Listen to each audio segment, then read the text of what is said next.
बिस्मिल्लाहिर्रहमानिर्रहीम अस्सलाम वालेकुम बेटे। उम्मीद है आप सब लोग खैर वाफियत से होंगे। Today we are going to discuss 2024 ETEA in our MDCAT past paper series. गालबन ईटा नहीं केएमयू बोलेंगे आप इसको। तो आज है हमारे पास 2024। क्वेश्चन नंबर 1 से स्टार्ट करते हैं। और मैंने आपको लास्ट वाले पेपर में 2023 रिकंडक्ट में बताया कि ये जो दो पेपर है ना, रिकंडक्ट 2023 और 2024, ये केपीके के दोनों पेपर इंतहाई खूबसूरत पेपर है, इंतहाई कंपोज्ड हैं, इंतहाई स्टैंडर्ड के हैं और एग्जैक्ट वो पेपर हैं। बीइंग अ टीचर अगर मैं बोलूं तो ये वो इंतहाई मतलब स्टैंडर्ड पे पूरा उतर जो कि एक एमडी कैट स्टूडेंट्स के लिए, जो एमडी कैट स्टूडेंट्स के लिए होने चाहिए। ठीक है, अच्छा। और ये 2024 में के पेपर की खास बात जो ये है ना कि पेपर बनाने वाले ने एक प्रोटोटाइप तोड़ने की कोशिश किया। प्रोटोटाइप कैसे तोड़ने की कोशिश किया देखें। अमूमन हम क्या करते हैं, जब भी हम कोई पेपर देखते हैं तो उसमें अल्फा बीटा चार्ली डेल्टा की जो चारों स्टेटमेंट्स होती है ना, वो बिट डिफरेंस के साथ सेम होती है, यानी कि सेम सेंटेंस हो रहा होता है, चल रहा होता है। तो सेम सेंटेंस में कुछ चेंजेस होते हैं और कुछ उसमें से हमने एरर ढूंढना होता है। तो हम क्या करते हैं, हम चारों सेंटेंसेस को इकट्ठा पढ़ रहे होते हैं। मैंने आपको पहले भी बताया कि आपने ऐसा कभी नहीं करना कि अल्फा सेंटेंस पहले पढ़ना है, फिर बीटा पढ़ना है, फिर चार्ली पढ़ना है, फिर डेल्टा पढ़ना है। लेकिन 2024 में पेपर बनाने वाले ने क्या किया, इस प्रोटोटाइप को तोड़ने की कोशिश की। चार ऑप्शंस का मतलब एक सेंटेंस नहीं है, यहाँ पे चार ऑप्शंस का मतलब चार डिफरेंट सेंटेंसेस हैं। और यहाँ पर पेपर सोल्व करने वाले को मजबूर किया गया है कि वो चार ऑप्शंस को पढ़े। जैसे देखें, यहाँ पर है choose the sentence with the correct tense. हमें करेक्ट टेंस के अकॉर्डिंगली देखना है। जैसे भी अल्फा ऑप्शन देखिएगा, बीटा चार्ली डेल्टा चारों डिफरेंट सेंटेंसेस हैं, तो हम चारों को कंपैरेटिवली पढ़ नहीं सकते, हमें चारों को लहदा ही पढ़ना पड़ेगा। अब अल्फा में देखिएगा, he is going to the market yesterday. जब येस्टरडे की बात हो रही है तो डेफिनेटली हम पास्ट की बात कर रहे हैं, तो हम येस्टरडे के साथ इज गोइंग तो किसी सूरत नहीं लिख सकते। इसका मतलब हमारा अल्फा ऑप्शन क्या हुआ, गलत। उसके बाद है आई हैड बीन वेटिंग। जब बात पास्ट से स्टार्ट हुई है तो इट अराइव्स नहीं हो सकता, पास्ट के बाद पास्ट आना चाहिए, तो इसका मतलब हमारा बीटा ऑप्शन भी गलत है। उसके बाद हमारे पास beta charlie option, she will finish her homework before she went to bed. तो ये सीक्वेंस ही गलत है। फ्यूचर के साथ क्या लिखा हुआ है, फ्यूचर के बाद क्या लिखा हुआ है, पास्ट लिखा हुआ है। अब ये सीक्वेंस गलत चल रहा है। बात स्टार्ट फ्यूचर के साथ फ्यूचर टाइम के लिए हुई है, लेकिन खत्म किस पे की जा रही है, पास्ट के इंसिडेंट पे खत्म की जा रही है। तो ये सीक्वेंस मैच ही नहीं करता। इसका मतलब हमारा चार्ली ऑप्शन भी गलत है। और डेल्टा ऑप्शन में हम देखेंगे, they were playing football, past की बात हो रही है। When it started to rain, जब बारिश शुरू हुई। और व्हेन के बारे में मैं आपको बता के आया हूं, मैं बार बार आपको बोल रहा हूं, याद रखिएगा। व्हेन के साथ जब हम पास्ट में बात करेंगे तो पास्ट व्हेन क्लॉज में आपके पास क्या लिखा होगा, पास्ट इंडेफिनिट लिखा होगा। इसके साथ पास्ट इंडेफिनिट हो सकता है, इसके साथ पास्ट कंटिन्यूअस हो सकता है, और इसके साथ पास्ट परफेक्ट हो सकता है। ये याद रखिएगा। जब भी आप व्हेन वाला स्ट्रक्चर पढ़ेंगे तो व्हेन में तीनों ऑप्शंस होती हैं। जैसे यहां पर पास्ट इंडेफिनिट, और पास्ट इंडेफिनिट के साथ क्या लिखा हुआ है, पास्ट कंटिन्यूअस लिखा हुआ है। तो यहां पर हमारे पास करेक्ट ऑप्शन बेटे कौन सा चलेगा, डेल्टा। मैं इसलिए कह रहा हूं कि ये पेपर बनाने वाला इंतहाई स्मार्ट पर्सन रहा होगा कोई, इसने स्टूडेंट्स को, पेपर सॉल्व करने वाले को मजबूर कर दिया इस बात पे कि वो चारों सेंटेंसेस को पढ़ेगा। कंपैरेटिवली पढ़ने वाला, चारों सेंटेंसेस को इकट्ठा पढ़ने वाला प्रोटोटाइप उसने क्या किया, तोड़ दिया इस पेपर में। उसके बाद आगे चलेंगे, चूज अ करेक्ट सेंटेंस है जी हमारे पास, my father was talking to his friend on mobile phone. बात किससे स्टार्ट हो रही है, पास्ट से। और एक और बात बताऊं मैं आपको, ये जो पेपर है ना 2024, इस 2024 के पास पेपर में बिलीव मी टेंसेस और वर्ब के लिहाज से बच्चे को बड़े अच्छे तरीके से जज किया गया। यानी कि जैसे मैं आपको हमेशा से कहता हूं, आप जितने भी पास पेपर्स पढ़ेंगे ना, आपका सबसे ज्यादा क्वेश्चन आपको हर पेपर में किसके मिलेंगे, वर्ब्स के मिलेंगे। वर्ब का मतलब क्या है, आपको टेंसेस के मिलेंगे, वॉइस के मिलेंगे, आपको डायरेक्ट इनडायरेक्ट या किसी तरह से भी मिलेंगे, लेकिन आपको क्वेश्चन इनडायरेक्टली किसका मिलेगा, वर्ब टॉपिक का मिलेगा। सबसे ज्यादा क्वेश्चन भी मिलेंगे, सबसे इंपॉर्टेंट क्वेश्चंस भी मिलेंगे। तो इसलिए मैं हमेशा से आपको कहता हूं कि वर्ब्स आपका एज अ होल क्या है, सबसे इंपॉर्टेंट टॉपिक है। तो ऑप्शन है, my father was talking to his friend on mobile phone when I fall from. अब जब प्रेजेंट इंडेफिनिट आ गया तो पास्ट इंडेफिनिट और प्रेजेंट इंडेफिनिट का सीक्वेंस मैच नहीं करता दो इंसिडेंट के दरमियान, ठीक है। इसी तरह माय फादर इज टॉकिंग, अब यहां पर बात किसकी हो रही है, प्रेजेंट की, when I fall from the bicycle. लेकिन आप देखेंगे my father is talking to his, मेरे वालिद साहब जो अपने दोस्त के साथ बात कर रहा है, when I fall from the bicycle, जब मैं साइकिल से गिरता हूं। और आप समझते हैं कि प्रेजेंट इंडेफिनेट हम तब यूज करते हैं जब हम किसी ऐसे एक्शन की बात करेंगे जो हैबिट होता है, जो पंक्चुअल होता है, जो रूटीन होती है, जो रेगुलरली होता है। वन टाइम इंसिडेंट के लिए जैसे कि साइकिल से गिरने के लिए हम प्रेजेंट इंडेफिनेट का वर्ड यूज नहीं करते हैं, टेंस यूज नहीं करते। My father was talking to his friend on mobile phone why when I fell, अब ये वो बात है जो मैं आपको व्हेन के बारे में बता रहा था कि व्हेन के साथ पास्ट इंडेफिनिट आ गया और सेकंड क्लॉज किस में आ गई है, पास्ट कंटीन्यूअस में। तो ये सीक्वेंस हमारे साथ मैच करता है, इसमें हमें कोई डिस्टर्बेंस नजर नहीं आती है। उसके बाद my father was talking to his friend, past आ गया और पास्ट के बाद क्या लिखा हुआ है, प्रेजेंट। अब पास्ट प्रेजेंट का सीक्वेंस ऑफ जो टेंस है वो हमें समझ में नहीं आता, तो करेक्ट ऑप्शन हमारे पास बेटे कौन सा रहेगा, चार्ली रहेगा। देखिए कितनी खूबसूरती के साथ बच्चे को सीक्वेंस ऑफ टेंस में क्या किया गया है, जज किया गया है। और मैं अगर इस पेपर को नंबर दूं 10 में से तो बिलीव मी मैं 10 आउट ऑफ 10 स्कोर करूंगा इस 2024 केपीके के पेपर को, ठीक है। बड़ा ही खूबसूरत पेपर है हर लिहाज से। उसके बाद चलेंगे क्वेश्चन नंबर 3 पे, शी डिड नॉट। अब अगेन टेंस का क्वेश्चन है वर्ब में से, तो कहता है जी शी डिड नॉट। जब डिड आ जाता है तो हमें पता है हम उसके साथ वर्ब की सेकंड फॉर्म यूज नहीं करते, कौन सी फॉर्म यूज करते हैं, फर्स्ट फॉर्म। डू के साथ, डज के साथ और डिड के साथ हमें वर्ब की कौन सी फॉर्म यूज करनी होती है बेटे, फर्स्ट फॉर्म यूज करनी होती है। उसके बाद हैज नॉट आ गया तो हम सेकंड फॉर्म नहीं लिखेंगे, हमें हैज के साथ, हमें हैव के साथ, हमें हैड के साथ कौन सी फॉर्म लिखनी होती है, थर्ड फॉर्म लिखनी होती है। इसका मतलब न्यू की वजह से ये भी सेंटेंस हमारा गलत होता है।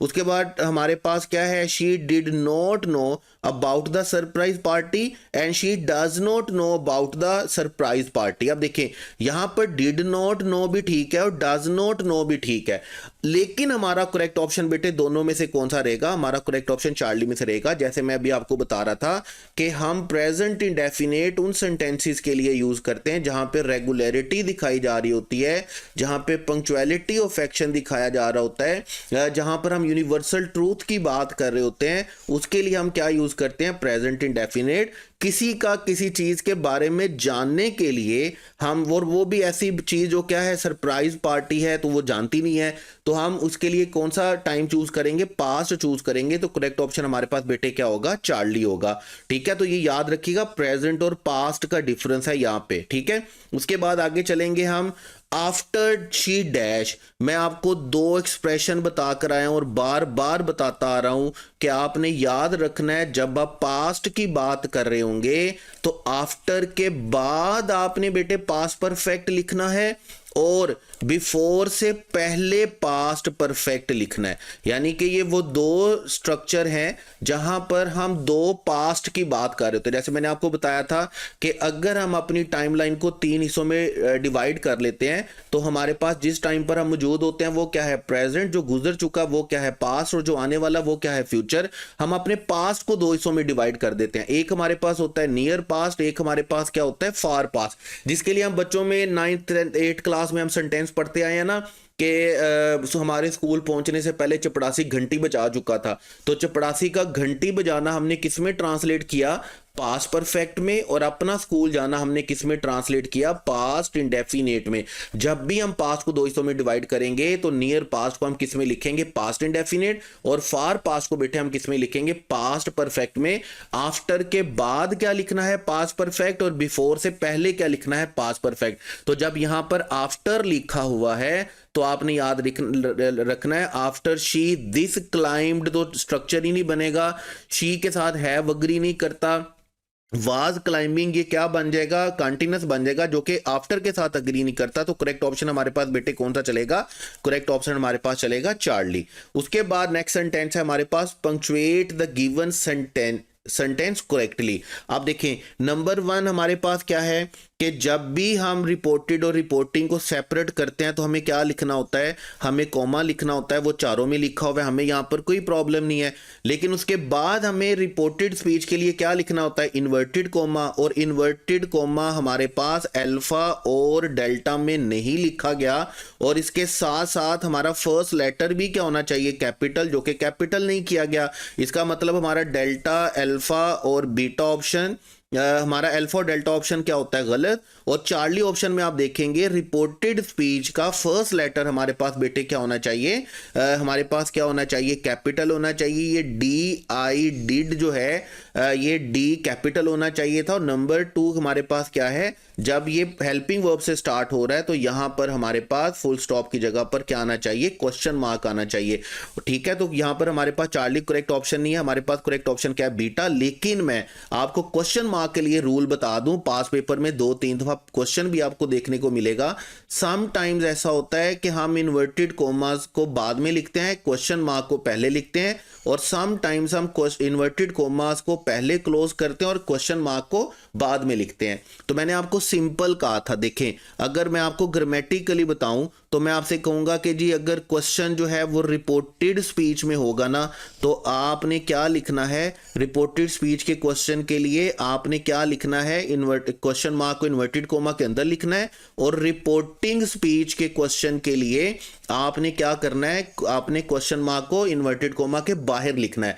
आसानी के लिए बताऊं तो बड़ा सिंपल है कि अगर क्वेश्चन इन्वर्टेड कोमा के अंदर पूछा गया होगा तो आपका क्वेश्चन मार्क भी अंदर रहेगा, और अगर क्वेश्चन इन्वर्टेड कोमा के बाहर पूछा गया होगा तो फिर आपका क्वेश्चन मार्क भी इन्वर्टेड कोमा के बाहर रहेगा। जैसे देखें यहां पर क्वेश्चन कहां पर पूछा जा रहा है, इन्वर्टेड कोमा के अंदर, यानी कि आपका क्वेश्चन कहां पर पूछा जा रहा है, रिपोर्टेड स्पीच में, तो आपका क्वेश्चन मार्क भी कहां पर है, इन्वर्टेड कोमा के अंदर। लेकिन अगर मैं सेंटेंस लिखूं, अगर मैं सेंटेंस लिखूं कि do you believe he is an honest person, ठीक है। अब देखिए यहां पर जो क्वेश्चन पूछा जा रहा है ना, वो क्वेश्चन रिपोर्टेड स्पीच में नहीं पूछा जा रहा। क्वेश्चन कहां पर पूछा जा रहा है, क्वेश्चन रिपोर्टिंग स्पीच में पूछा जा रहा है, यानी कि इन्वर्टेड कोमा के बाहर पूछा जा रहा है। तो आप पहले रिपोर्ट इन्वर्टेड कोमास को क्लोज करेंगे, उसके बाद आप क्वेश्चन मार्क को लिखेंगे। ये याद रखिएगा 2 अरेंजमेंट्स को। अगर क्वेश्चन इन्वर्टेड कोमा के अंदर है तो हमारा क्वेश्चन मार्क भी इन्वर्टेड कोमा के अंदर रहेगा, और अगर क्वेश्चन इन्वर्टेड कोमा के बाहर है, रिपोर्टिंग स्पीच में, तो हमारा क्वेश्चन मार्क भी इन्वर्टेड कोमा के बाहर रहेगा। यहां के लिए हमारे पास करेक्ट ऑप्शन बेटे कौन सा चलेगा, बीटा। उसके बाद नेक्स्ट क्वेश्चन है हमारे पास लेट्स मीट। अब जब हम लेटस की बात करते हैं तो फिर हमें एपोस्ट्रोफी एस लिखना होता है, जो कि चार्ली में नहीं लिखा गया, तो चार्ली ऑप्शन हमारा गलत होता है। मीट एट साराज, अब साराज के लिए हमें एपोस्ट्रोफी एस लिखना है, जो कि बीटा ऑप्शन में सही से नहीं लिखा गया, तो इसका मतलब हमारा बीटा ऑप्शन भी क्या है, गलत, साराज हाउस।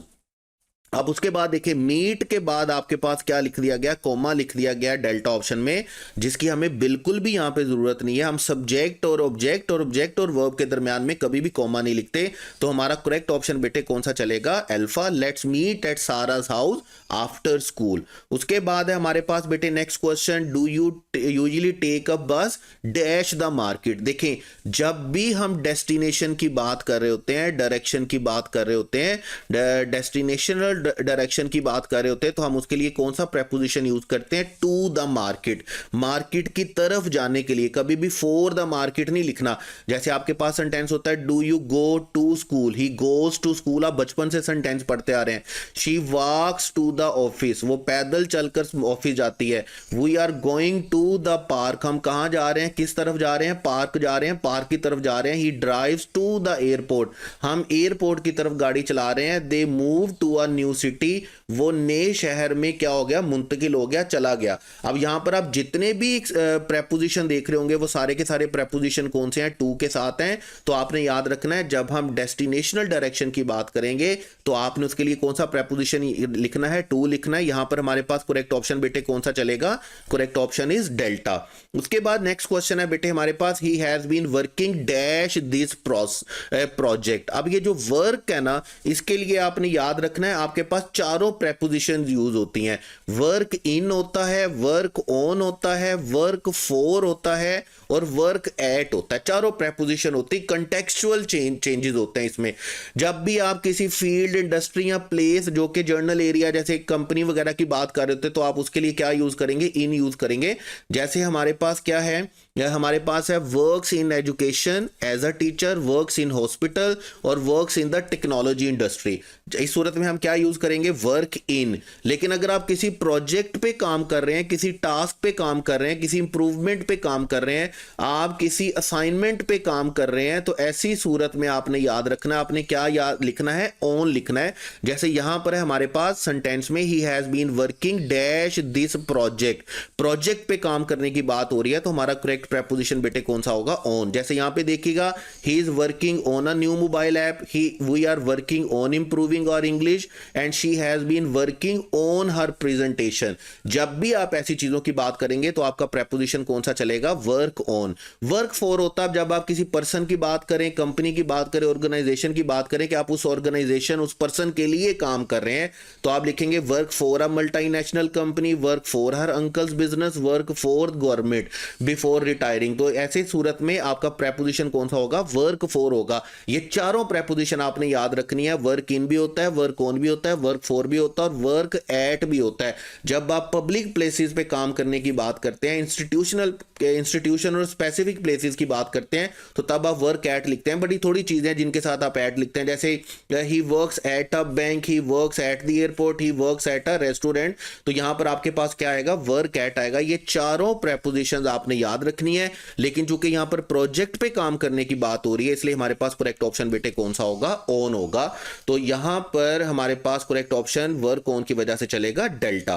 उसके बाद नेक्स्ट क्वेश्चन है बेटे हमारे पास, identify the sentence that contain an error in the word, in word order, style और वोकैबुलरी। और वही बात है जो मैं आपको कह रहा हूं कि पेपर बनाने वाले ने बड़ी खूबसूरती के साथ इस पेपर में एक प्रोटोटाइप को तोड़ा है, अल्फा बीटा चार्ली डेल्टा, कि हम चारों सेंटेंसेस को कंपैरेटिवली इकट्ठा पढ़ें। हमें यहां पर मजबूर किया गया है, स्टूडेंट को मजबूर किया गया इस बात पर कि वो 1 बाय 1 चारों सेंटेंसेस को अलग-अलग से पढ़े। और ये मैं स्ट्रेस देके इसलिए इस बात को कह रहा हूं क्योंकि ये थोड़ा सा टाइम टेकिंग होता है, इसमें थोड़ा सा टाइम लग जाता है जब आपको चारों सेंटेंसेस अलग-अलग से पढ़ने होते हैं।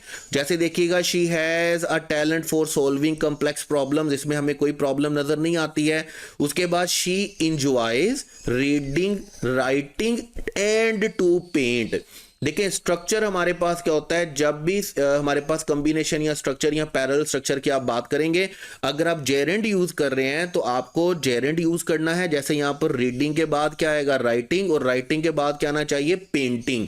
एंड याद रखिएगा इंग्लिश में आपके पास क्या होता है, जैसे मैथ में इज इक्वल टू है, जो वैल्यू इज इक्वल टू से पहले होती है मैथ में, वही वैल्यू इज इक्वल टू के बाद होती है। इंग्लिश में भी इसी तरह जो चीज इज इक्वल टू से पहले लिखी हुई है, यानी कि एंड से पहले लिखी हुई है, वही चीज एंड के बाद होगी। अगर एंड से पहले जेरेंड लिखा हुआ है तो इसके बाद भी क्या होगा बेटे, जेरेंड होगा। और अगर इससे पहले इन्फिनिटिव लिखा हुआ है तो इसके बाद भी आपके पास क्या आएगा, इन्फिनिटिव आएगा। आप इस सेंटेंस को इस तरह भी ले सकते हैं और इस सेंटेंस को आप दूसरी तरह ये भी ले सकते हैं कि इंजॉय उन वर्ब्स में से शामिल है जिनके बाद आपको जेरेंड लिखना होता है। She enjoys reading, writing and painting. तो करेक्ट ऑप्शन आपके पास बेटे कौन सा चलेगा, बीटा, क्योंकि स्ट्रक्चर ही गलत हो गया।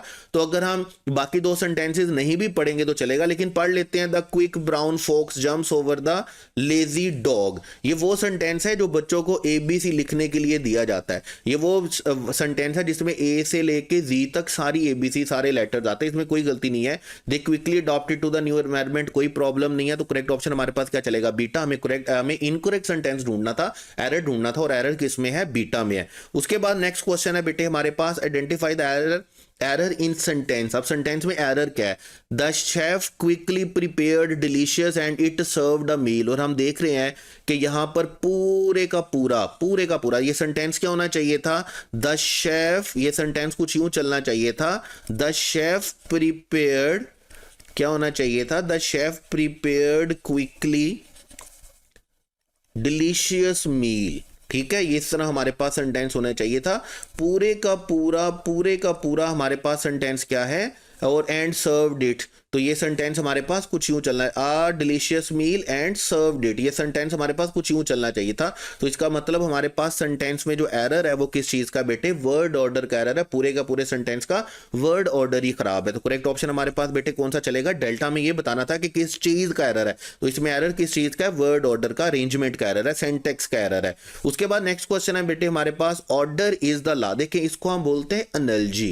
एनालॉजी क्या होता है, relation between, logical relation between two words, logical relation between two words, दो वर्ड्स के दरमियान जो लॉजिकल रिलेशन होता है ना उसको हम बोलते हैं एनालॉजी। मैं एनालॉजी भी, एनालॉगी भी बोलते हैं, डिफरेंट प्रोनाउंसिएशन होती है, मैं आसानी के लिए एनालॉजी बोल देता हूं, इसको एनालॉगी भी बोलते हैं। वैसे देखें, order is the law of civilisation.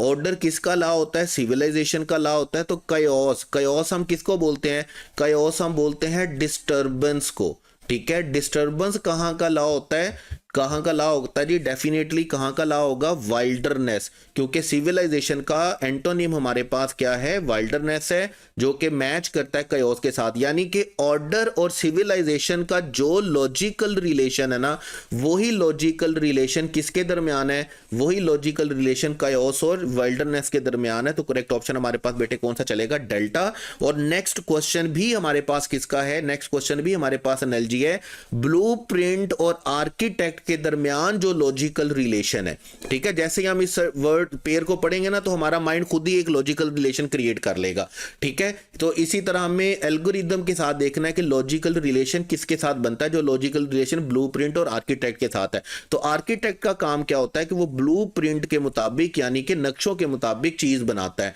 तो इसी तरह एल्गोरिदम का जो वर्ड है वो याद रखिएगा, कंप्यूटर का वर्ड है, तो इसलिए हमारे पास क्या वर्ड यूज होगा, प्रोग्रामर।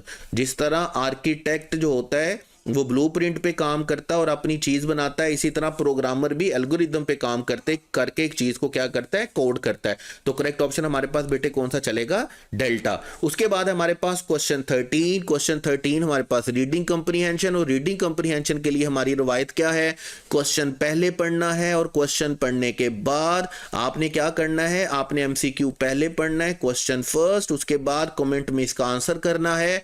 ये मैं नहीं करवा रहा, मैं पहले इसका आंसर बता दिया करता था, लेकिन आपकी प्रैक्टिस नहीं हो पाती, जो कि मैं चाहता हूं कि आप प्रैक्टिस करें, ठीक है। तो यहां पर आपने रीडिंग कंप्रीहेंशन को पढ़ना है, क्वेश्चन को पहले पढ़ना है, पैराग्राफ को बाद में पढ़ना है, फिर करेक्ट ऑप्शन आपने कमेंट में लाजमी तौर पर बताना है।